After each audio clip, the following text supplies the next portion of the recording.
কিয়ামতের ময়দানে আল্লাহ ডাক দিয়া বলবেন, নবী গো, দিল মাকা দরদ লইয়া আপনি পানি পান করাইবেন, কিন্তু সেই উম্মত গুলি আপনার রক্ত মাখা ইসলাম, দান দান বাঙ্গা ইসলাম পালন করে নাই, তারা তাদের মন গড়া ইসলাম পালন করছে। এরে ভাই, মন গড়া ইসলাম যারা পালন করে, আমাদের দেশে অনেক মন গড়া ইসলাম আছে যেগুলা কোরআনে নাই, হাদিসে নাই। যদি আরে জিজ্ঞাসা করি তুই ফাইলে কই, তখন আমরা উত্তর দেয় ফতুয়ায় বাপ দাদা। কারণ বড় বড় ফেটওয়ালাদের কাছ থেকে তারা ইসলাম শিখে, যে ইসলামের কোরআনেও নাই, হাদিসেও নাই। আমার নবী যে ইসলামের জন্য দান দান বাংলেন, রক্ত জড়াইলেন, কমপ্লিট ইসলামটা তোমার আমার কাছে আমানত রাইখা গেছে। সেই ইসলাম পালন না কইরা আমরা এখন মন গড়া ইসলাম পালন করা শুরু করছি। ইমতিনানুহু বিল লিসানি ওয়ালা বিল কলম ওয়া নাশহাদু আল্লা ইলাহা ইল্লাল্লাহু ওয়াহদাহু লা শারীকা লাহু وأشهد أن سيدنا وسندنا وحبيبنا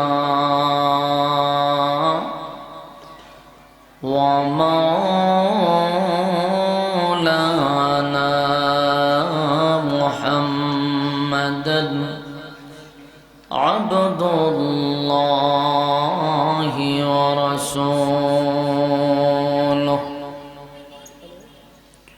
أرسله بالحق بشيرا ونذيرا وداعيا إلى الله بإذنه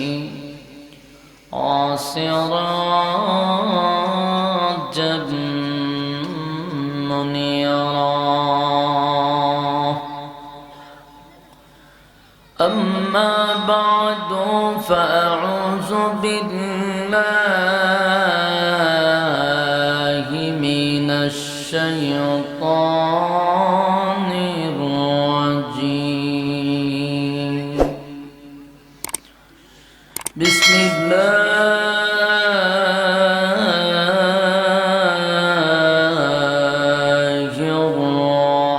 الرحمن الرحيم.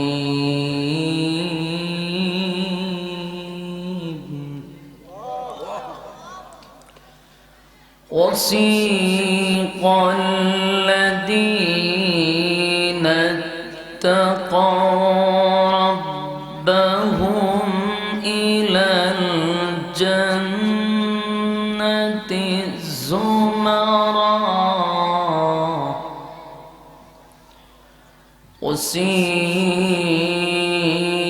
وسيق الذين اتقوا ربهم إلى الجنة زمرا حتى إذا جاءوها وفتحت أبوابها وقال لهم خزنتها سلام.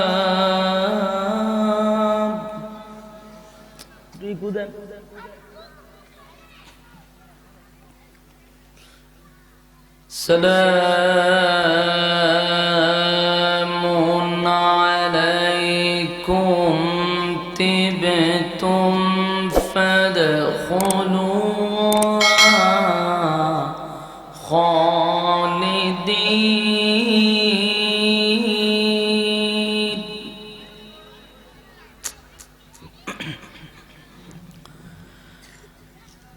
سلام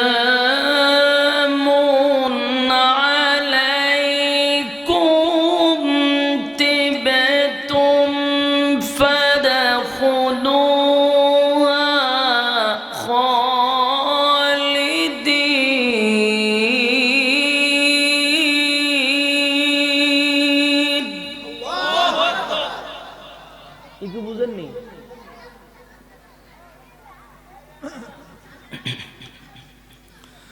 سلام عليكم طبتم فادخلوها خالدين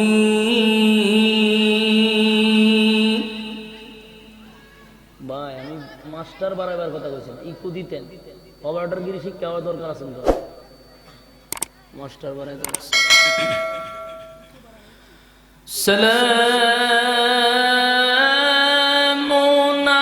عليكم طبتم فادخلوها خالدين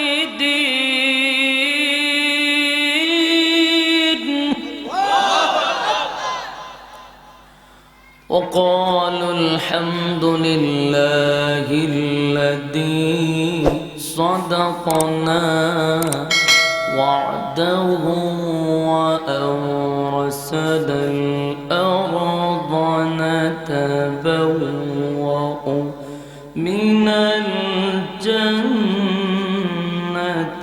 حيث نشاء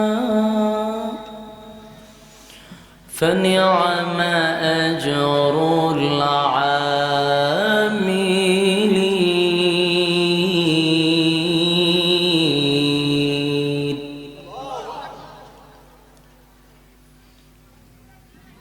وترى الملائكة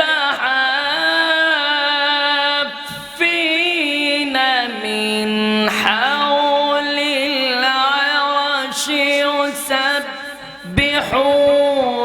بحمد ربهم وقضي بينهم بالحق وقضي بينهم بالحق وقيل الحمد لله رب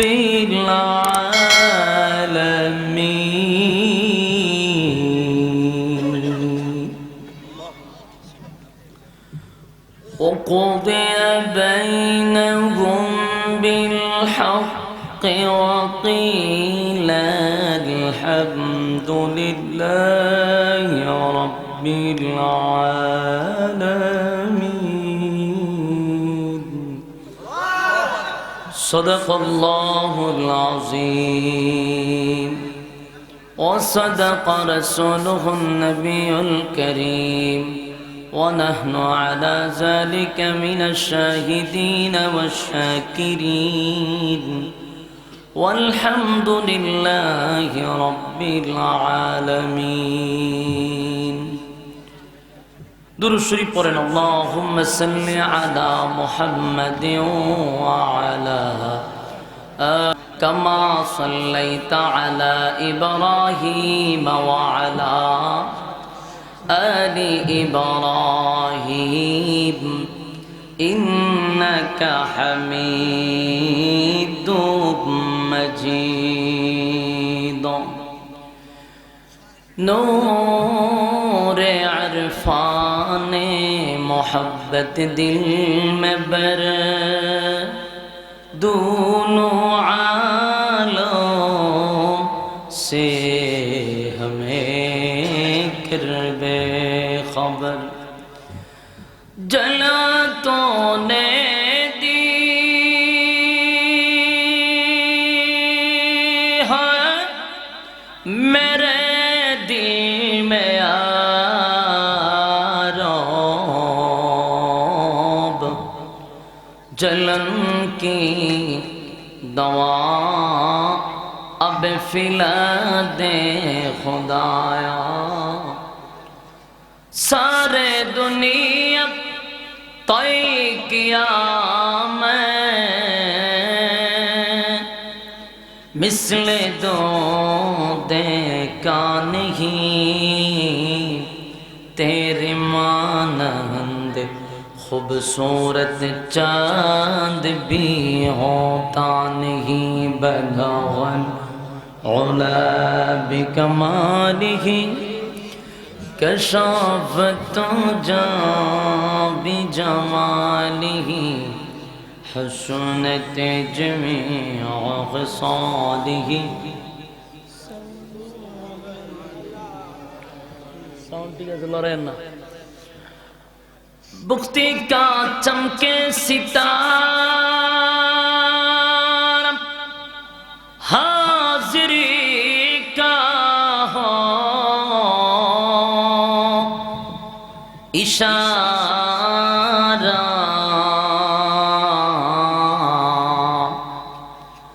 देख कर रो जाए प्यारा बलागल उला बिकमालिही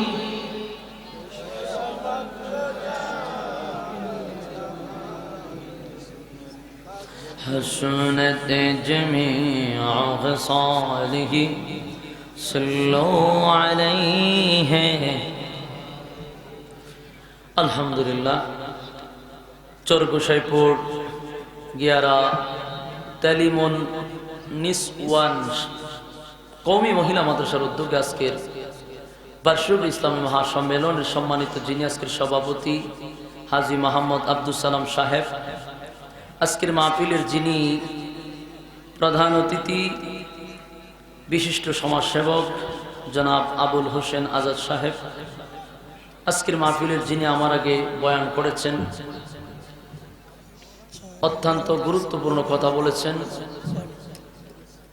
অনেক প্রবীণ আলেম হযরত মাওলানা মুফতি বেলায়েতুল্লাহ কাসিমি সাহেব দামাত বরকাতুহু, আরও আছেন হযরত মাওলানা কারি খৈরুল বাশার সিদ্দিকী সাহেব, দিগার হযরত উলামায়ে কেরাম, উপস্থিত আছেন তরুণ যুবক ভাইরা, উপস্থিত আছেন মুরব্বিয়ান জাম, মাইকের আওয়াজ যতটুকু দূরে যাচ্ছে অবস্থানরত আছেন পর্দানিশী মা এবং বোনেরা। মাস্টার আটটু কমান।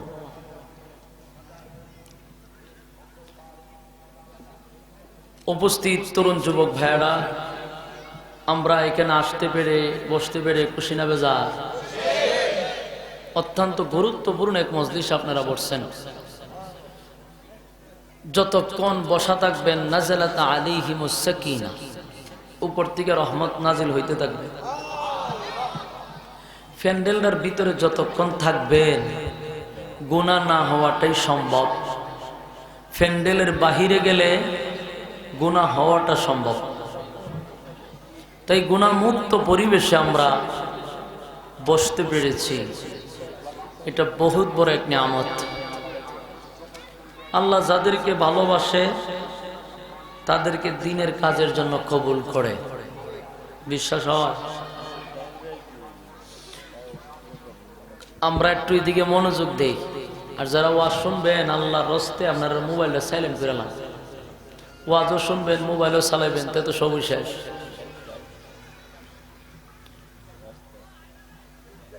যাদেরকে আল্লাহ ভালোবাসেন রব্বে করিম বলেন তাদেরকে দিয়ে আমি দ্বীনের কাজ করাই। তো আপনাদেরকে আল্লাহ ভালোবাসেন, এই জন্যই আপনাদেরকে এই দ্বীনি মজলিসে বসার একটা সুযোগ করে দিয়েছেন। কোরআনের আওয়াজ শুনলে পরে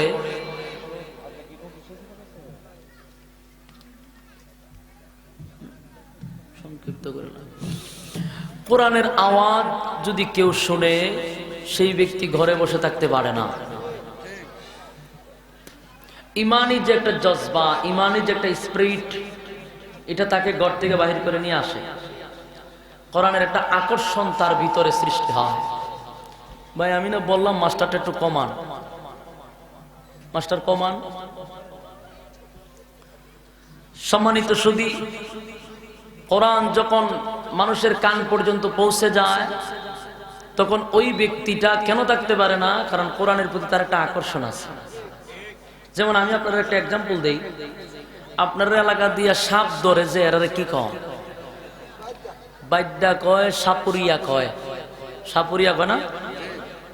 সাপুরিয়ায় যখন সাপ ধরে তখন সে একটা বাঁশি বাজায়। এই বাঁশিটা যতটুক তার সুর গিয়া পৌঁছে ওই এরিয়ার কোনো গর্তের ভিতরে সাপ থাকতে পারে না, কেন এই সুরের মধ্যে সাপের একটা আকর্ষণ আছে। যখন এই বাঁশি বাজায় তখন গর্তের থেকে সব সাপ দেখবেন আইসাও সাপুরিয়ার কাছে উপস্থিত। তো এক সাপুরি একবার বাঁশি বাজাইতেছে গর্তের সামনে দাঁড়াইয়া, তার টার্গেট হলো গর্ত তো দুইটা আছে, কিন্তু এখানে বাঁশি বাজাইলে অবশ্যই গর্তের ভিতর থেকে সাপ আসবে। বাঁশি বাজাইতে বাজাইতে একটা পর্যায়ে সে ক্লান্ত হয়ে গেছে, কিন্তু সাপ আসে না। পরে কুদাল চিনেন, হ্যাঁ কুদাল লইছে একটা, লইয়া এই গর্ত খনন করছে, সব মাটি সরাইছে, সরাইয়া দেখে দুই সাপ গর্তের ভিতরে বসে রয়েছে। একটার নাম দুরা সাপ আর একটার নাম মাইট্টা সাপ। চিনেননি আপনারা? কামড় দিলে মানুষ মরে। কখন সাপুরিয়ায় কয় আমার একটা বুঝ আছে, এতক্ষণ যে বাঁশি বাজাইলাম এই সুর গেল কোথায়? আমিও তো কই যে তো সুর যাকো, এই যে দুই সাপ গর্তের ভিতরে বসা, হেরারে যদি আমি ইসরাফিলের সিংহা থ্রু দিবার আগ পর্যন্ত আমি বাঁশি বাজাই, এরা কি গর্তের থেকে উঠবো? কেন? বিষ নাই। জোরে বলেন কেন? বিষ থাকলে না আকর্ষণ থাকতো, তার তো বিষই নাই। যতই বাঁশি বাজানো হোক কিন্তু সে লড়েও না। ঠিক তেমনি ভাবে কোরআনের আওয়াজ শুনলে যাদের ভিতরে ঈমান আছে, ঈমানের জজবা আছে, এরা কোনোদিন ঘরে বসে থাকতে পারে না, কোরআনের আকর্ষণে তারা নিয়ে আসে। আবার অনেক সময় অনেকের কানে আওয়াজ যায় কিন্তু লড়েও না। ঠিক বুঝতে হবে ঈমানের দুর্বলতা আছে। ঈমান নাই কথা পাওয়া যাবে না, ঈমানের দুর্বলতা আছে, আরো মজবুতি দরকার। কারণ কোরআনের আকর্ষণ থাকতে হবে আপনার। আর আল্লাহ বলেন যাদেরকে আমি একটু ভালোবাসি তাদেরকে এই সমস্ত মজলিসে আমি রাখি। আমি চাই আমার বান্দাগুলি দিনই মজলিসে বসে থাকুক। আর এটা সাধারণ মজলিস না, কোরআন হাদিসের কথা যেখানে বলা হয় মাজালিসুল কোরআন মাজালিসুল্লাহ, এটা মজলিসটা আল্লাহর হয়ে যায়। সুবহানাল্লাহ। তো আপনারা এখানে আসছেন কিছু কথা শোনার জন্য, সময়ও অল্প, খুব অল্প সময়। তো আপনারা গুরুত্বের সাথে বসে রয়েছেন, আমিও কিছু কথা বলবো। রাব্বি কারীম যেন ইখলাসের সাথে কথাগুলি আপনাদের সামনে বলার তৌফিক দেয়, আপনাদেরকেও যেন ইখলাসের সাথে শ্রবণ করার তৌফিক দেয়। আমিন। আমার সাথে সাথে মাঝখানে আপনারা আওয়াজ দিতে পারবেন? আমার তো আওয়াজ কম, গলা মোলা ভাঙ্গা রয়েছে, কথা যে কইতেছি আমার কিন্তু ঠিকই কষ্ট হইতেছে। আপনারা তো আর আমার মতো চিল্লান না, আপনারা একটা আওয়াজ দিতে পারবেন নি? বক্তার ওয়াজ হলো শ্রোতা দিয়া, শ্রোতা যত সচেতন ওয়াজ তত ভালো হয়। আর শ্রোতা কম হইলেও আপনার অসুবিধা নাই, কিন্তু একটা আওয়াজ দিয়েন। হ্যাঁ না বললে কথা বলার একটা উৎসাহ জাগে। আর একবার যদি চুপ থাকেন তাহলে কথা বলতে আর মজা লাগে না। এই জন্য একটা আওয়াজ দিবেন, বুঝলে হ্যাঁ, না বুঝলে না। আসুন, আমরা এখানে কেন আসলাম? সকলেরই একটা উদ্দেশ্য আছে, আছে না নাই? এখানে কি আপনি চেয়ারের লোভে আসছেন? কোনো পদ পাওয়ার উদ্দেশ্যে? কোনো প্রমোশনের উদ্দেশ্যে? আপনারা কি এখানে খাবার দেওয়া হইব? যাইবা সময় ভাড়া দেওয়া হবে? তাহলে একমাত্র নিঃস্বার্থে আসছেন লি ওয়াজহিল্লাহ, আল্লাহর জন্য, ঠিক না? আল্লাহ আপনাদের এই বসাটাকে যেন নাজাতের ফয়সালা করে দেয়। আমি আমরা এই পৃথিবীতে কেন আসলাম? আল্লাহ আমাদেরকে কেন পাঠাইলেন? আপনারা জানেন আমাদের বাবা হলেন আদম আলাইহিস সালাতু ওয়াস সালাম, আমাদের আম্মা হলেন হাওয়া আলাইহিস সালাতু ওয়াস সালাম। আল্লাহ এই দুনিয়া বানাইছেন, আদম রে দুনিয়ায় পাঠাইবেন, এটা আল্লাহর একক সিদ্ধান্ত ছিল যে দুনিয়াতে আদম রে পাঠাবে।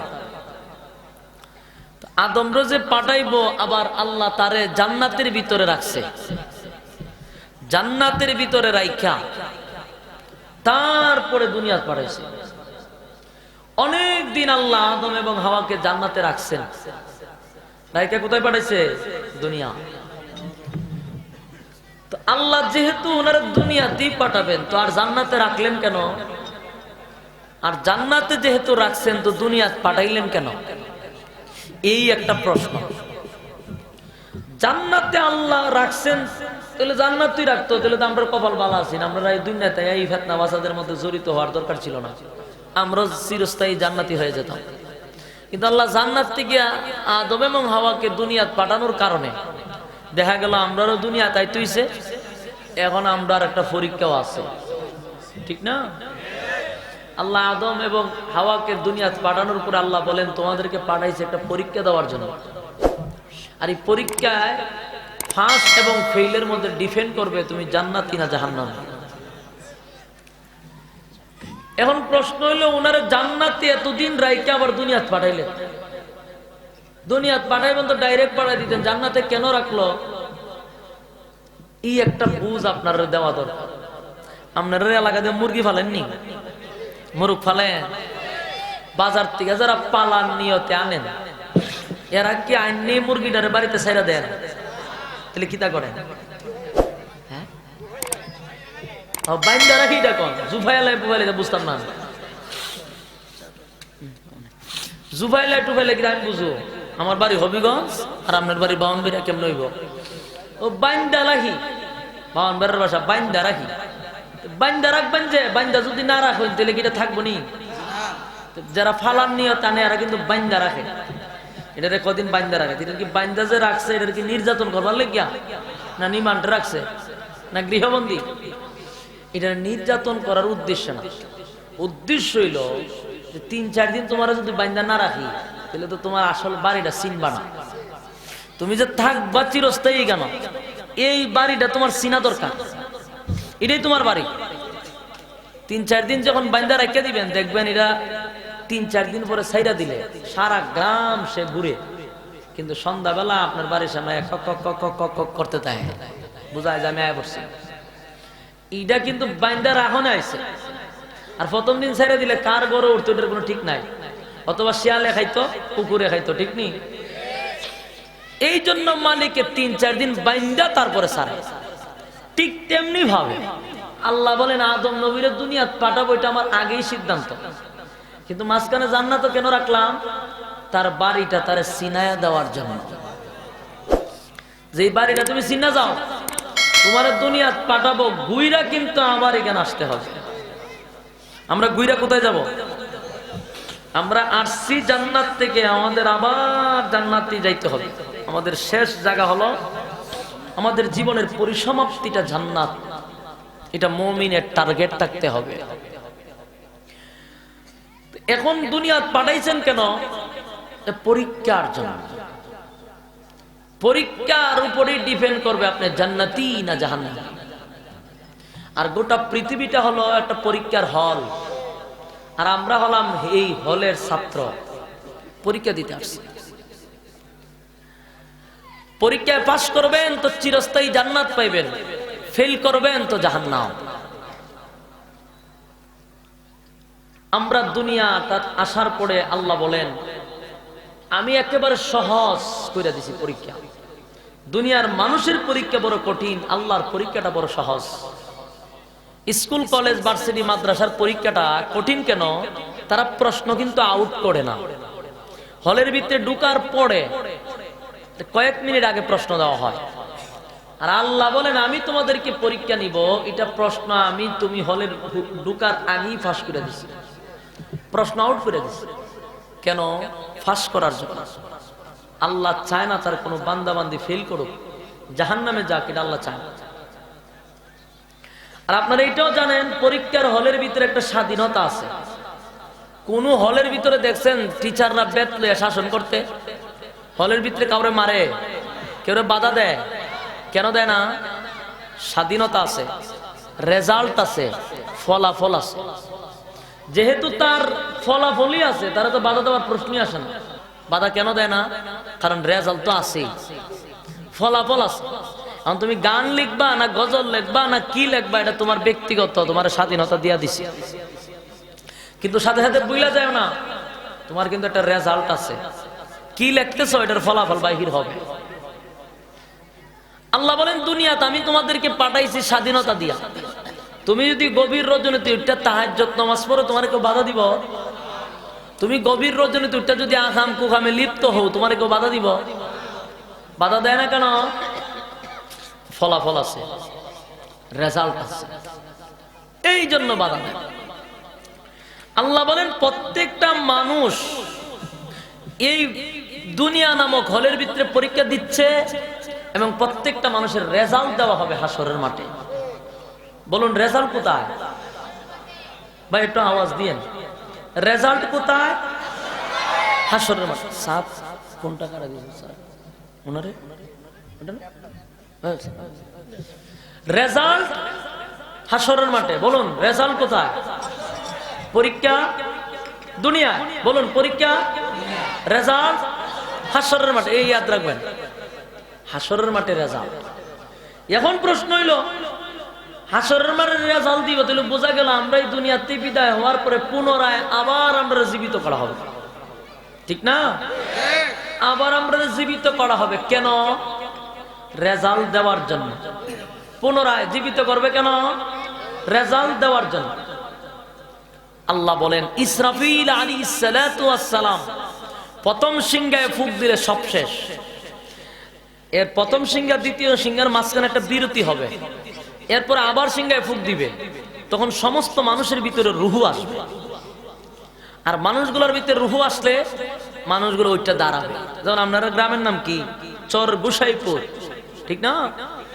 এই চর গুসাইপুরের গুরুস্থান থেকে সব ওইটা দাঁড়াইবে। ইসরাফিল আলাইহিস সালাতু ওয়াস সালাম যখন সিংহায় ফুঁক দিবে, মানুষ দাঁড়াইবে কই থেকে? চর গুসাইপুরের মানুষ চর গুসাইপুর থেকে দাঁড়াবে। তাহলে বোঝা গেল হাসরের মাঠটা আপনার গ্রামও হবে। ভাগ্য বলেন আপনারা কথা হয় না। হাসরের মাঠ কোথায় হবে? চর গুসাইপুর। জোরে বলেন হাসরের মাঠ কোথায়?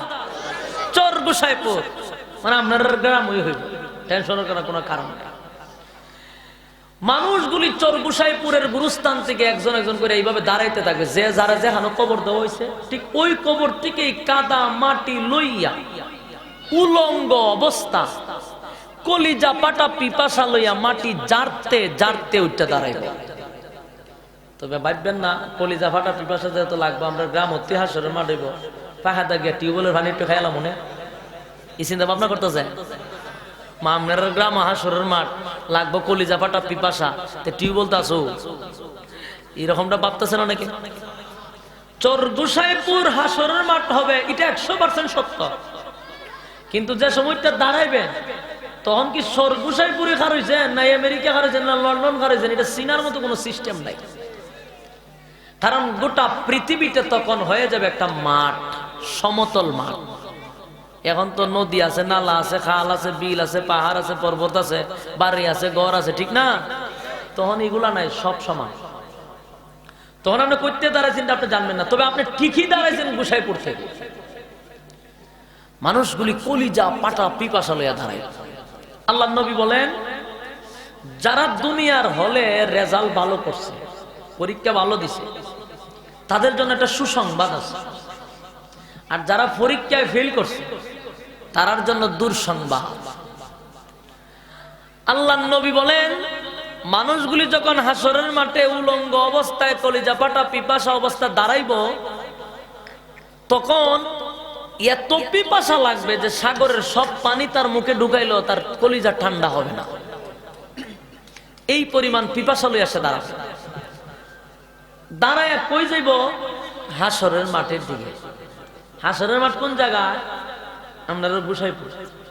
কিন্তু বিষয়টা হইল এখনকার সূর্যটাই জমিন থেকে প্রায় বিজ্ঞান বলছে 9,30,00,000 মাইল উপরে। কয় কোটি? 9,30,00,000 মাইল উপরে। এত উঁচু তাকায় সূর্যটা তাকার পরও আমরা কিন্তু এখন তাপ সহ্য করতে পারি না, সামরা ফুইরা যাবে। যারা সৌদি আরব গেছেন মা ঘুমাই কেন, তারও মারাত্মক রৌদ্রের এত তাপ। আর আল্লাহর রাসূল বলেন সেদিন মাত্র 9 ইঞ্চি উপরে সূর্যটা চলে আসবে। বলুন কয় ইঞ্চি? এই যে আমার 8 যতটুকু চাই, এই এক ডাব এতটুকু উপরে হইল 9 ইঞ্চি, এতটুকু চাই সূর্য থাকবে। অবস্থাটা কি হবে? আর আল্লাহ বলেন এই সূর্যের তাপ আর তখনকার সূর্যের তাপ একরকম হবে না। আল্লাহ বলবেন সূর্য তোর মধ্যে যত ক্ষমতা দিছিলাম সব আজকে নাফরমানদের উপরে ছেড়ে দে। 12টা মুখ থাকবে। এই ভয়াবহ পরিস্থিতিতে আল্লাহর রাসূল বলেন আমি তখন হাসরের মাঠে যখন মানুষ যাবে আমি তখন রাস্তার মধ্যে দাঁড়িয়ে থাকবো, যারাই যাবে আমার ক্রস করে যেতে হবে। রাসূল এমন একটা জায়গায় দাঁড়াবে উম্মতরা যাইতে গেল নবীরে হয়েই যাওয়ার লাগবে। রাসূল যে জায়গাটা দাঁড়াবে ওই জায়গাটার নাম হলো হাউজে কাউসার। সুবহানাল্লাহ আসেনি? হাউজে কাউসারের পার দাঁড়াইব। নবীর ডান দিকে আবু বকর, বাম দিকে হযরত ওমর পেয়ালা লইয়া দাঁড়ায় থাকবো। রাসূলের ভাবনা হলো আমি এখান থেকে এক পেয়ালা পানি উম্মতরে পান করায় দিব আর এরা পলটা ঠান্ডা কইরা হাসরের মাঠে চলে যাবে। কিন্তু এখানে একটা বিষয় আছে, রাসূল পানি লইয়া দাঁড়াইবে ঠিক, পানি পান করাইবো ঠিক, কিন্তু সবার মুখে পানি জুটবে না। সবাই পানি, কারা পানি পাবে আর কারা পানি পাবে না এটা একটু সামনে গেলে আলোচনা। আপনারা শোনার মনোযোগিতা আছে? আল্লাহর কসম একটা কথা আমি বানাইয়া গিচ্ছা কাহিনী বলবো না, প্রত্যেকটা কথা কোরআন থেকে বলবো এবং একটা কথাও মন গড়া হবে না, কিন্তু আপনি শুনতে হবে মনোযোগ দিয়া।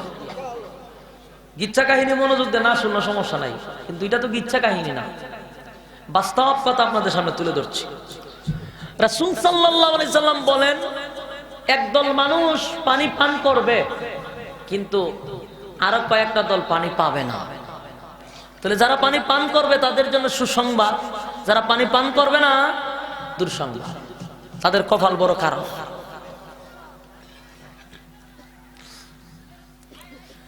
আল্লাহর নবী বলেন আমি হাউজে কাউসার নামক জায়গাটায় যখন দাঁড়িয়ে থাকবো মানুষগুলা দলে দলে দলে আমি নবীর কাছে আসবে, কারণ এই সাইড দিয়েই ভিতরে ঢুকতে হবে। আমি হাউজে কাউসারের পারে দাঁড়িয়ে থাকবো, গুনাহগার উম্মতের মুখে আমি এক পেয়ালা পানিটা পান করায়া দিব। এরে এমন একটা পানি আপনি আমারে পান করানোর জন্য নবী দাঁড়িয়ে আছে, এই পানিটা দুধের চেয়েও বেশি সাদা, পানিটা দুধের চেয়েও বেশি সাদা, মধুর চেয়েও বেশি মিঠা, মেশকে আম্বরের চেয়েও বেশি গ্রাম। আল্লাহর নবী বলেন সেই পানিটা যদি কেউ একবার পান করে, একবার যদি পানিটা কেউ পান করে, আল্লাহর নবী বলেন হাসরের মাঠে 9 ইঞ্চি সূর্যের নিচে দাঁড়িয়ে থাকলেও টানা 50,000 বছরের ভিতরে বান্দা বান্দির পানির পিপাসা লাগবে না। এটা এমন একটা পানি আদম থেকে লইয়া ঈসা রূহুল্লাহ পর্যন্ত যত নবী রাসূলগণ আসছিল, আল্লাহর কত মহব্বতের নবীরা আসছিল, কাউরে হাউজে কাউসার গিফট করে নাই, একমাত্র তোমার আর আমার নবীরে গিফট করছে। সুবহানাল্লাহ।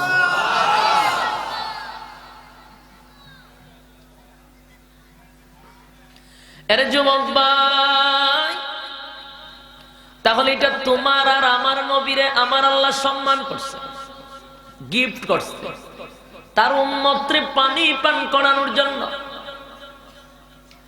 নবীজি বলেন আমি এমন একটা জায়গায় দাঁড়িয়ে থাকবো, উম্মতের মুখে পানি পান করাবো, তারা দৌড়াইতে দৌড়াইতে হাসরের মাঠে যাবে।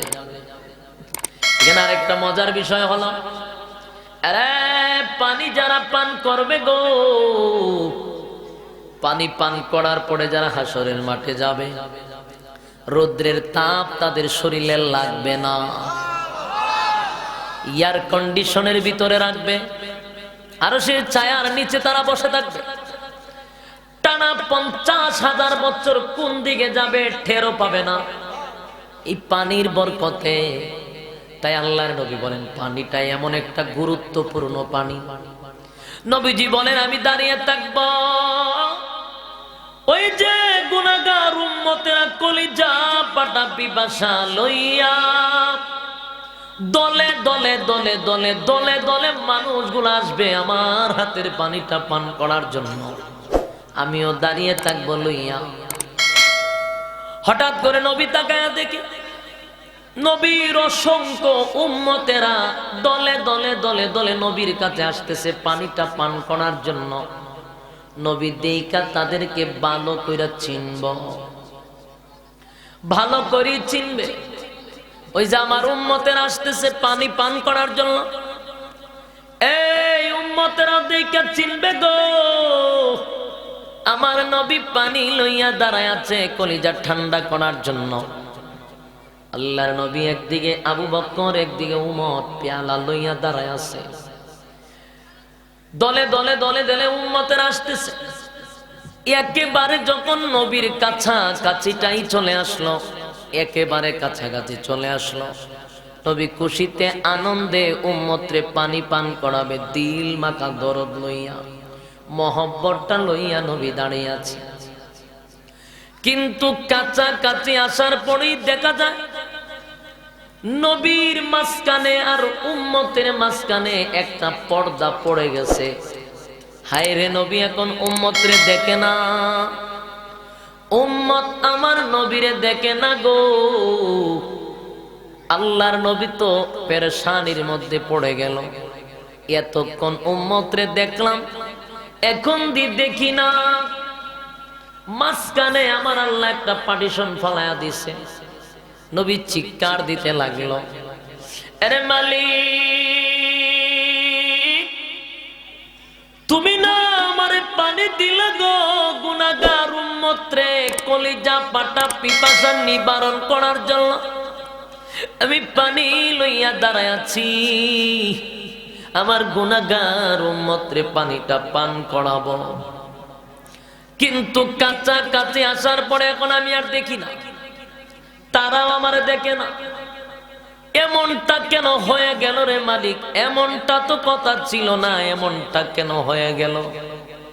আল্লাহ তখন ঘোষণা দেয়, হাবিব আমার, আমি যা জানি আপনি তা জানেন না।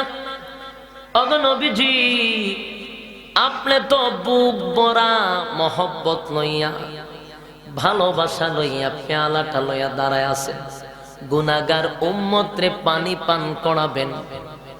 কিন্তু সেই উম্মত গুলারে পানি পান করাইতে চাচ্ছেন যেই উম্মতের জন্য এত মহব্বত আর ভালোবাসা লইয়া পানি লইয়া দাঁড়ায় আছেন, কলিজা ঠান্ডা করে হাসরের মাঠে পাঠাবেন। নবী গো, এই সমস্ত উম্মত গুলা আপনার সঙ্গে তারা ধোঁকাবাজি করেছে। এই সমস্ত উম্মত গুলি আপনার রক্ত মাখা ইসলাম, আপনার ধান ধান ভাঙ্গা ইসলাম, দিলের কান লাগায় শোন, কিয়ামতের ময়দানে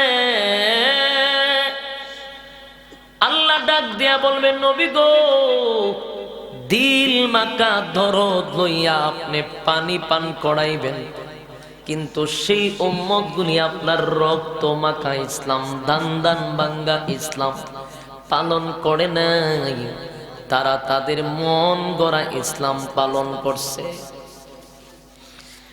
এরে ভাই, মন গড়া ইসলাম যারা পালন করে, আমাদের দেশে অনেক মন গড়া ইসলাম আছে যেগুলা কোরআনে নাই, হাদিসে নাই। যদি আরে জিজ্ঞাসা করি তুই ফাইলে কই, তখন আমরা উত্তর দেয় ফতুয়ায় বাপ দাদা। কারণ বড় বড় ফেটওয়ালাদের কাছ থেকে তারা ইসলাম শিখে, যে ইসলামের কোরআনেও নাই, হাদিসেও নাই। আমার নবী যে ইসলামের জন্য দান দান বাংলেন, রক্ত জড়াইলেন, কমপ্লিট ইসলামটা তোমার আমার কাছে আমানত রাইখা গেছে। সেই ইসলাম পালন না কইরা আমরা এখন মন গড়া ইসলাম পালন করা শুরু করছি। আর এই মন গড়া ইসলাম গুলি শিখায় বড় বড় ফেটওয়ালারা। একটা ফেটওয়ালা মরছে, এরকম বহু ফেটওয়ালা জায়গায় জায়গায় সেটিং করা আছে। এই সমস্ত পেটওয়ালা গুলি উম্মতকে দিশেহারা করাইয়া জাহান্নাম পর্যন্ত নিয়ে যায়। কিন্তু আমরা আজকে বুঝি কম, সব ব্যাপারে বুঝি, ধর্মের ব্যাপারে একেবারে কিচ্ছুই বুঝি না। মাগো মা যদি বেচারারে কবল একটা লাউ কিনা লইয়া বাজার থেকে দেখবে এটার পিছন তাহলে কেমটায় আঙ্গুল ঢুকায় এটার পিছন দিয়ে হাজার সাইড দিয়ে সব খালবাল তুলে লিছে, কিরে এখানে যে গুতাসকা এতে জিগা এটা ডিগা না বুড়া, এটা দেখে নিতাম না। লাউ কিনার সময় তুমি বড় বেরিস্টা সব বুঝো, হ্যাঁ লাউ কিনার সময় বুদ্ধিজীবী কোনখানো টিপ দিলে পরে এটা কষি হয়, কোনখানো টিপ দিলে বুড়া হয় এটা চিনে, কথা কয় না। দানের বীজ কোন সময় ফালাই তুইব খেত এটা চিনে, খাল লাইলের কেত খাইটা বড় করণ যে এটা চিনে, হ্যাঁ দুর্নীতি কেমনে করেন যে এটা চিনি না আমরা, আগাম কুগাম দুর্নীতি সব আমরা চিনি, রডের বদলা কেমনে বাস দিতে হইতো চিনি, কিন্তু ইসলামের বেলায় এসা তাই কিচ্ছু বোঝে না। তো তুমি সব বুঝি কেন বুঝো না কা? আর এই সমস্ত মানুষগুলারে ওই ফেটওয়ালারা সিস্টেম করে রাখে, একজন কিছু বুঝে না, তাইলে হেরে আমি এখন মন গড়া ইসলামটা শিখাই দিই, ওই শিখায় মন গড়া ইসলাম নাই কোরআনে নাই হাদিসে, তুই পাইলে কই অন বাপ দাদা দেখা, আপনার বাপ দাদার এটা কই যাইছে, তোর বাপ দাদার কথা ইসলাম চলে না, কোরআন এবং সুন্নাহ অনুযায়ী চলে, তো বাপ দাদার দোহাই দিলে চলবে? এই সমস্যা রইল আমাদের এই জায়গার মধ্যে। সারা জীবন রাসূল করলেন 2 ঈদ, সাহাবায়ে কেরামরা করলেন 2টা ঈদ, 4 ইমামরাও করলেন 2 ঈদ, 1400 বছর পরে হম পারিছে 3 ঈদ। ঈদ কটা পারিছে?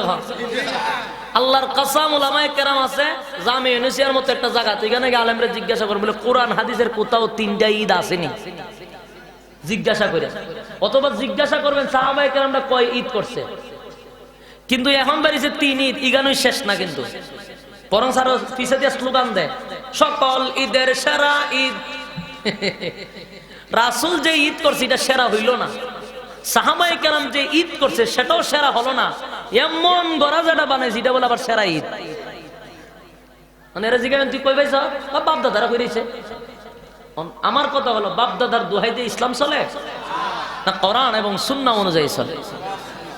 ওই হাসরের মাঠে আল্লাহর নবী বলেন যে কিছু মানুষ, অধিকাংশ মানুষ মন গড়া ইসলামে লিপ্ত, মানুষ এখন মন গড়া ইসলাম পালন করে বেশি, রাসূলের রেখে যাওয়া ইসলাম পালন করে না, করে তো মন গড়া ইসলাম। আর এই মন গড়া ইসলাম গুলি শিখায় বিভিন্ন খানকার থেকে, যেই খানকাতে গেলে পরে নামাজ নাই, যেই খানকাতে গেলে রোজা নাই, যেই খানকাতে গেলে পর্দা নাই, ওই সমস্ত খানকার থেকে মন গড়া ইসলাম সাপ্লাই দেয়। কারণ এর কাছে ওহী নাজিল হয় শয়তানের, শয়তানের কাছে ওহী লইয়া। এইজন্য আমি বলবো যদি হাউজে কাউসারের পানি পান করতে চান তাহলে মন গড়া ইসলাম পালন করা যাবে না। ওই যে বলছিলাম সুসংবাদ আছে দুঃসংবাদ আছে। সুসংবাদ হলো যারা রাসূলের রেখে যাওয়া ইসলামের উপর অটল ছিল, পরীক্ষা দুনিয়ার পরীক্ষায় পাস করছিল, তাদের জন্য সুসংবাদ আছে, কারণ তারা রাসূলের হাতের পানি পান করতে পারবে। আর যারা মন গড়া ইসলাম পালন করছে তাদের জন্য দুঃসংবাদ হলো রাসূল তাদেরকে পানি পান করাবে না। কথা বুঝতে চান? আল্লাহর নবী বেতাই ব্যতীত হইবেন। আল্লাহ যখন বলবে নবী আমার তারা কিন্তু মন গড়া ইসলাম পালন করছে, তারা আপনার রেখে যাওয়া ইসলাম পালন করে নাই, যেমনে মনে চায় তারা এমনে চলছে, আল্লাহর নবী এত কষ্ট পাইবে, এত কষ্ট পাইবে। কেন জানেননি? নবীজি বলবেন উম্মতেরা রে, কেন রে তোরা মন গড়া ইসলাম পালন করবি? আমারে বল কেন মন গড়া ইসলাম পালন করছস? আমার ইসলামটা কি তোদের কাছে ভালো লাগে নাই? আমি তো রক্ত দিয়ে ইসলাম জিন্দা করেছি, এই ইসলামের জন্য আমি দান দান ভেঙেছি, এই ইসলামের জন্য আমি তাইফের ময়দানে বেহুশ হয়ে পড়া ছিলাম রক্ত শূন্যতা হইয়া, এই ইসলামের জন্য উহুদের ময়দানে আমার দাঁত ভাঙছি। আমি তো রেডি, ইসলাম আল্লাহর কাছ থেকে আনি নাই। আল্লাহর নবী বলেন আমি যদি আল্লাহর কাছে বলতাম মালিক তুমি ইসলামটা কায়েম করে দাও, আমার আল্লাহ ইসলামটা কায়েম করে দিত, কিন্তু আমি রেডি ইসলাম আনি নাই। আমি নবী নিজে মায়ের খাইছি, রক্ত জড়াইছি, ইসলাম নামক বৃক্ষের নিচে রক্ত ডালছি, ডাইলা তারপর ইসলাম জিন্দা করছি। এই ইসলামটা কমপ্লিট তোদের কাছে রেখে আসলাম, বাড়াইবার সুযোগও নাই, কমাইবার সুযোগও নাই। কিন্তু আমি আসার পরে কেন মন গড়া ইসলাম পালন করলি? উম্মত বল, মন গড়া কেন পালন করলি? নবী বড় ব্যথা পাইব।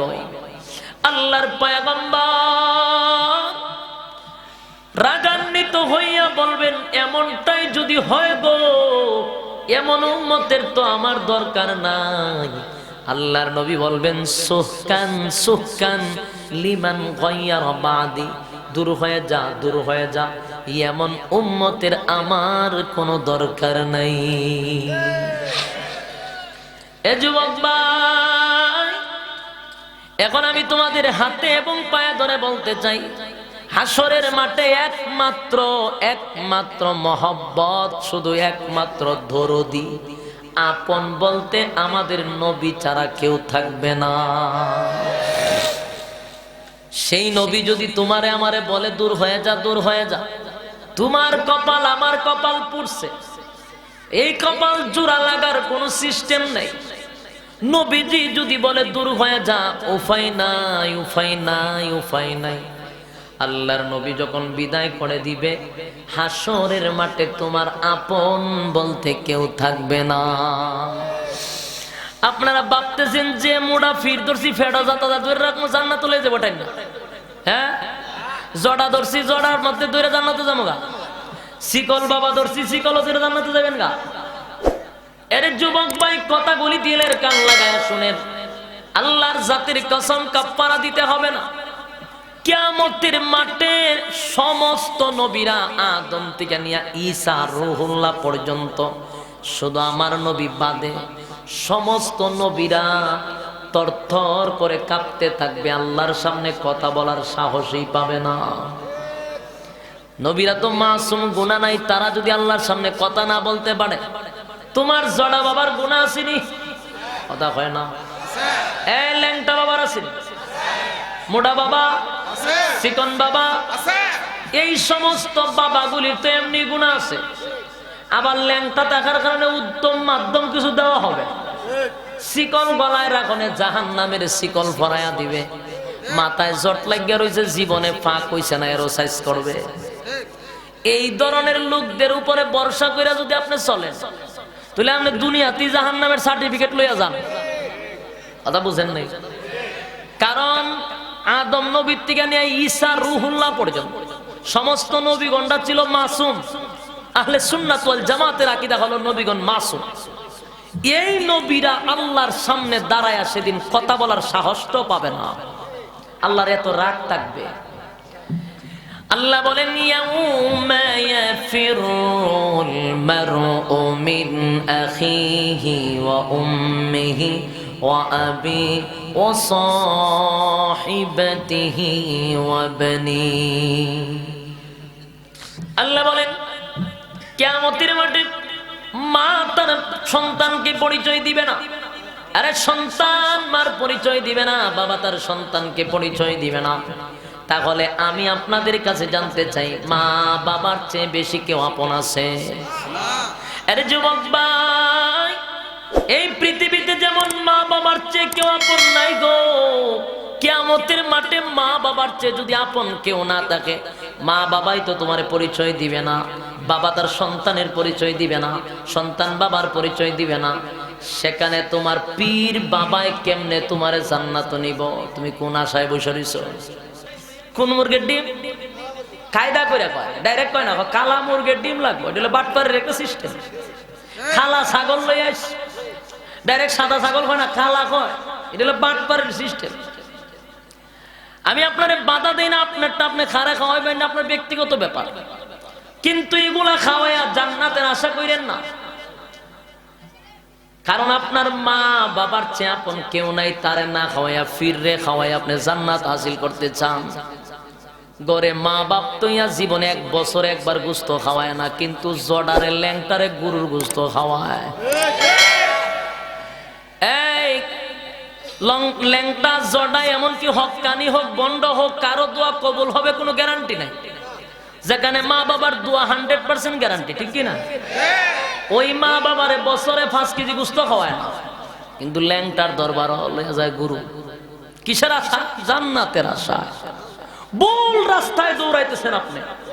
ওলামায়ে কেরামদের দায়িত্ব হলো আপনাদেরকে বইলা দেওয়া, মানা না মানা আপনার ব্যক্তিগত ব্যাপার। আমরা যাই না শুই না যদি জাহান্নামে যান, এই দায়ভার তো আমাদের নাই। আমাদের কাজ হলো আপনাদের কান পর্যন্ত পৌঁছায় দেওয়া। বরং আল্লাহর রাসূলকে আল্লাহ বলছেন, ইন্নাকা লা তাহদি মান আহবাবতা ওয়ালাকিন্নাল্লাহা ইয়াহদি মান ইয়াশা। আল্লাহর নবী যখন আবু তালেবের কাছে দ্বীনের দাওয়াত লইয়া গেলেন, প্রাণের চাচা, সারাটা জীবন আপনি খাইয়া না খাইয়া আমারে লালন পালন করছেন, নিজের সন্তানের মুখে খাবার দেন নাই, আমার মুখে খাবার তুলে দিয়েছেন। সন্তানের চেয়েও বেশি আমারে মহব্বত করেছেন। আমার বিরুদ্ধে কেউ কথা বললে তরবারি লইয়া আপনি গেছেন। আপনি আমার বাবার চেয়েও বেশি মহব্বত করছেন, কারণ আমার বাবারে দুনিয়াতে আমি আইসা দেখি নাই। এত মহব্বতের চাচা, কিন্তু আপনি যদি কালেমাটা না পড়েন গো, কিয়ামতের ময়দানে আমি আপনার জন্য সুপারিশ করা আমি নবীর জন্য হারাম হয়ে যাবে। কারণ কোন বেঈমানের জন্য সুপারিশ করা সমস্ত নবী রাসূলগণের জন্য হারাম। আল্লাহর নবী বলেন, চাচা শুধু একবার খালি কালেমাটা পড়েন গো, ওয়াদা দিলাম কিয়ামতের ময়দানে আমি নবী আপনারে না লইয়া জান্নাতের ভিতরে যাব না। আরে যুবক ভাই, তাহলে আবু তালেবের কপাল কত ভালো ছিল রে। আবু তালেবের কপালটা কত ভালো ছিল, নবী সার্টিফিকেট দিয়া দিছে। একবার শুধু কালেমাটা পড়েন, ওয়াদা দিলাম কিয়ামতের কঠিন ময়দানে আমি নবী আপনারে না লইয়া জান্নাতে যাব না। কিন্তু আবু তালেব কি বলল? আবু তালেব ডাক দিয়া বলে, বাতিজা মুহাম্মদ, তুমি সত্য নবী আমি জানি, তোমার কোরআন সত্য আমি জানি, তোমার আল্লাহ সত্য আমি জানি, তোমার দ্বীন ধর্ম সব সত্য আমি জানি। আরে শুধু এখানে জানি, এখানেই শেষ না। আরে মুহাম্মদ, তোমার কালেমা যদি না পড়ি চিরস্থায়ী জাহান্নামী সেটাও জানি, কালেমা যদি পড়ি আমি চিরস্থায়ী জান্নাতি সেটাও জানি। জানার পরেও মুহাম্মদ রে, আমি আমার বাপ দাদার ধর্মের মধ্যে সুনকালি দিয়া যদি মরি, সারাটা জীবন আমার গোষ্ঠীর লোকেরা বলবে সর্দার হইয়া মরার সময় আব্দুল্লাহর ছেলে মুহাম্মদের কালেমা পইরা মরছে। এই অপমান আমি সহ্য করতে পারবো না, তাই আমি নিজেই নির্বাচিত করলাম, জাহান্নামটাই বেছে নিলাম। নাউযুবিল্লাহ। আরে যুবক ভাই, এই কথাটা শোনার পরে আল্লাহর পয়গম্বর চোখের পানি ছেড়ে দিয়েছে। চোখের পানি ছেড়ে দেওয়ার কারণ হলো, বাবা ছিল না আবু তালেব, বাবার চেয়েও বেশি ভালোবাসছে। প্রায় 40 বছরের উপরে লালন পালন করছে। আবু তালেব নবীর জন্য এত পাগল ছিল গো, আল্লাহর নবী চোখের পানি ছেড়ে দিয়া এখন এমন একটা অবস্থা, নবী পেরেশানির মধ্যে পড়ে গেছে। আবু তালেব এইদিকে মরণাপন্ন, চতুর্দিকে আবু জাহিল্লারা সহ ঘেরাও করে আছে, কালেমা পড়তে দিবে না। নবী প্রস্তাব দিল, প্রস্তাব প্রত্যাখ্যান করলো। নবীর কলিজায় এত ব্যথা, হায় রে আমার চোখের সামনে আমার চাচারা জাহান্নামে যাবে। এমনি আমার আল্লাহ এই আয়াত নাজিল করে, ইন্নাকা লা তাহদি মান আহবাবতা ওয়ালাকিন্নাল্লাহা ইয়াহদি মান ইয়াশা ওয়া হুয়া আ'লামু বিল মুহতাদিন। আগা নবীজি, আবু তালেব আপনার মহব্বতের চাচা হইতে পারে গো, আপনার বড় মহব্বতের চাচা হইতে পারে। এই জন্য আপনি চাইলেই তারে জান্নাত দিতে পারবেন না, কারণ আমি আল্লাহ আপনার হাতে হেদায়েত দিছি না। এই হেদায়েতের মালিক কে? আল্লাহ। হেদায়েতের মালিক হলেন আল্লাহ।